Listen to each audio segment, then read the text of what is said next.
Now I have a special message for you. Hear me? Hear me very clear.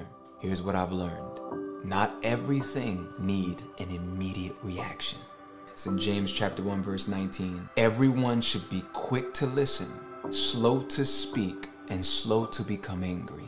The Bible does not say don't speak. The Bible says be slow to speak. And while you're listening with understanding ears to really perceive and understand the situation and listening to God. A lot of the stuff, a lot of the problems, a lot of the issues we're running into that's adding more weight and more pressure, unfortunately, to our lives is we are quick to react. The Bible says, listen to those who wait on the Lord, that God will renew their strength.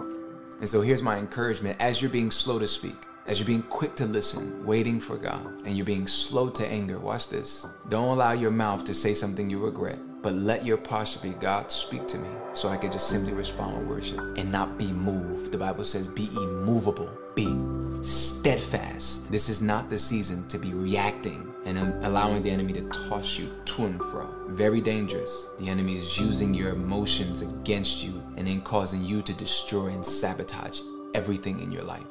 Shh. One of the traps I found in relationships, I just want to put this out there. Spiritual warfare is real in relationships. And you can do everything right. You done got counseling. Y'all done been fighting for each other. Y'all done been implementing healthy communication. And if you're not careful to be aware of how the enemy attacks y'all, how he keeps trying to creep into y'all stuff. When there's any offense in the relationship, what I'm seeing is this. When two people see it as me versus you versus us versus the problem, we forget we don't wrestle against flesh and blood, or in other words, we don't wrestle against physical components. We only have one enemy, and it's the enemy, just so that everybody's properly equipped. This goes into what Paul said, do not be ignorant to the enemy's devices or his schemes against you.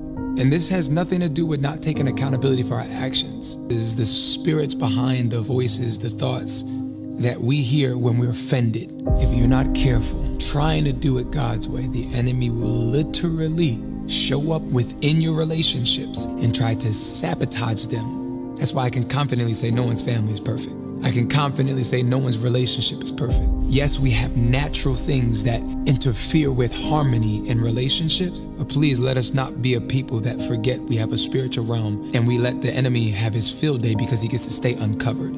Let's uncover him now. Address the enemy. Let's come together. It's not me versus you. It's us versus the problem.